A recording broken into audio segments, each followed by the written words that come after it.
안녕하세요. 미디어 아티스트 아이언맨입니다. 벌써 이제 시즌1이 이제 마무리되는 그런 때네요. 오늘은 내 차를 오래 타기 위한 습관 그 두 번째 이야기를 좀 해보려고 하는데요. 여러분들이 차를 사게 되면은 감이라는 걸 익혀야 되는데, 이 감이 없다면은 사고 확률이 굉장히 높아져서 차량을 좀 오래 타지 못하게 되죠. 근데 이 감이라는 거는 도대체 어떻게 익혀야 되는 걸까요? 물론 요즘은 ADAS나 어라운드 뷰 같이 그런 전자식 방법을 통해서 치열을 할 수도 있지만, 전자식 계산 방법은 실제와는 다소 좀 오차가 있을 수 있고, 그 오차로 인해 사고를 유발할 수 있기 때문에 아날로그로 확실히 익히는 게 빠르고 안전하며 또 중요합니다. 오늘 아이언맨 프로젝트는 시즌1의 마지막으로 차폭감과 차간거리에 대해 알아보려고 합니다. 차폭감이라 하면 차의 제원표 중 폭 또는 길이를 의미합니다. 하지만 스펙상 쓰여져 있는 밀리미터 값이 얼마인지를 떠나 타는 운전자가 실제상에서 밀리미터 값을 일일이 측정하며 타진 않기 때문에 감으로 이 폭을 익히게 됩니다. 이를 쉽게 차폭감이라 부릅니다. 차폭감에는 두 가지가 있는데요. 좌우 차폭감과 전방 차폭감입니다.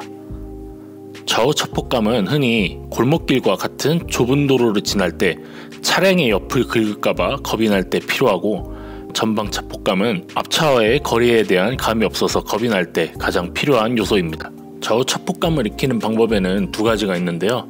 우선 영연대나 다른 차량 커뮤니티에서 알려주는 방법인 포스트잇을 전면 유리창에 붙이는 경우가 있습니다. 필요한 준비물은 빈 주차장과 포스트잇입니다.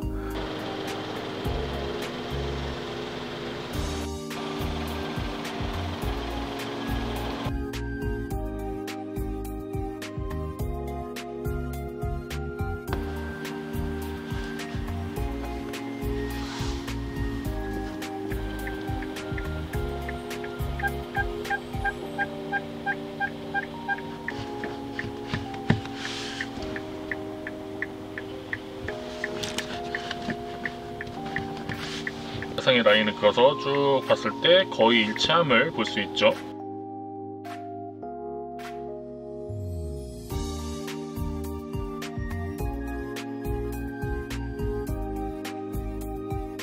하지만 대부분의 커뮤니티에서 잘 알려주지 않는 것이 있습니다. 바로 스티어링 휠을 이용한 차폭감인데요. 핸들이라고 부르는 스티어링 휠은 차량마다 사이즈가 다 다릅니다.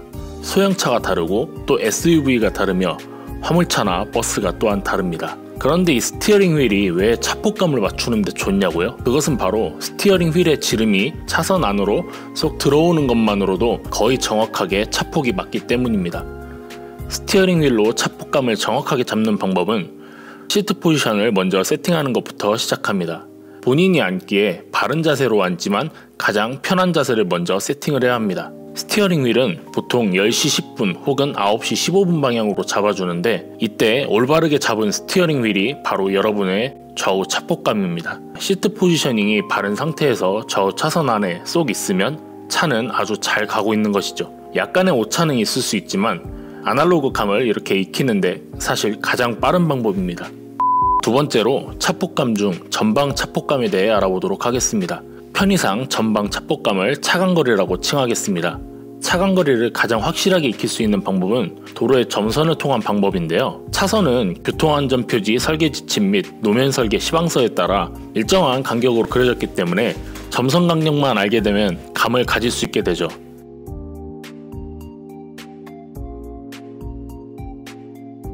고속도로에서는 보통 차량이 100에서 110km 사이로 달리기 때문에 점선 4-5개 정도로 적당히 유지하시며 달리는 습관을 가지는 게 좋습니다.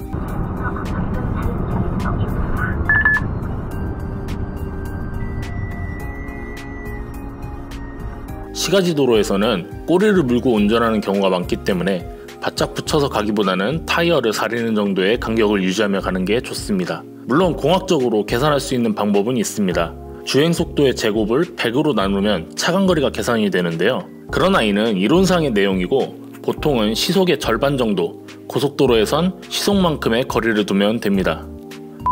이렇게 아이언맨 시즌1을 여기서 마치려고 합니다.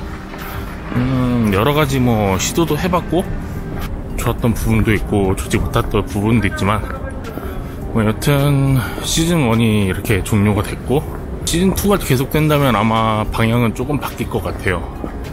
근데 뭐 시즌1이 일단은 파일럿 에피소드 형태로 제공이 되다 보니까 어쨌든 이렇게 시즌1을 종료를 합니다.